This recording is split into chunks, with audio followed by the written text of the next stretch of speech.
केन्द्र सरकार द्वारा गत सप्ताहे खाद्य तेलनी आयात ड्यूटीमां वधारो कराता रिटेल बजारना वेपारीओए तेलना भावमां तोतिंग वधारो कर्यो छे। गत सप्ताहे सिंगतेल, कपासिया, पामतेलना भावमां ₹100 सुधीनो वधारो कर्या बाद आ सप्ताहे वधु ₹50 नो वधारो झीक्यो छे।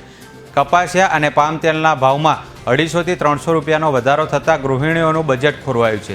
જ્યારે તેલના ભાવમાં વધારો ઝીંકાતા મધ્યમ વર્ગીય લોકોની સ્થિતિ કફોડી બની છે। અઠવાડિયામાં કપાસિયા તેલના ડબ્બામાં 250 થી 300 રૂપિયાનો વધારો થતાં અરવલ્લીમાં તેલના બજારમાં ગ્રાહકો ઓછા જોવા મળ્યા છે। છેલ્લા 30 વર્ષથી હોલસેલ તેલનું કામકાજ કરું છું। છેલ્લા કેટલાક સમયથી ગત શુક્રવારે સરકારશ્રીએ આયાતી તેલમાં 20 થી 25% ડ્યુટીનો ભાવ વધારો કરેલ છે।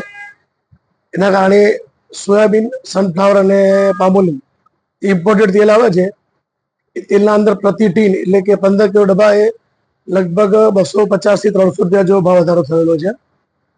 સરકારશ્રીની નીતિ પ્રમાણે આયાતી તેલના ભાવ વધારીને અહીંયા લોકલ તેલને પ્રોત્સાહન મળે એ માટે ડ્યુટી નાખેલ છે, પરંતુ અસહ્ય ભાવ વધારો હજી સુધી લોકલ જે વેપારીઓ છે અથવા લોકલ માણસો છે એ પચાવી શકતા નથી।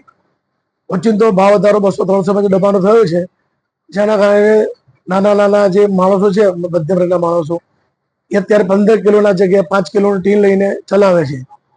કદાચ આગળ તહેવારો આવે છે અને જો નવા પાક પાણીમાં જો કોઈ સુધારો નહીં થાય તો હજી પણ 100 રૂપિયા ભાવ વધવાની શક્યતા છે।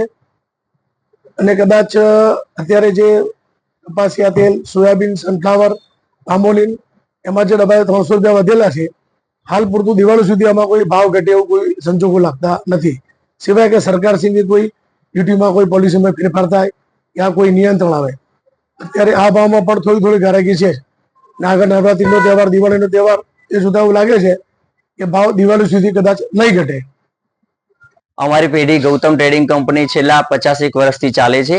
ગત શુક્રવારે જે સરકારે તેલના ભાવમાં એક્સાઇઝ ડ્યુટી નાખીને જે ભાવ વધારો કર્યો છે તેમાં લગભગ 300 થી 400 રૂપિયાનો વધારો જોવા મળે છે।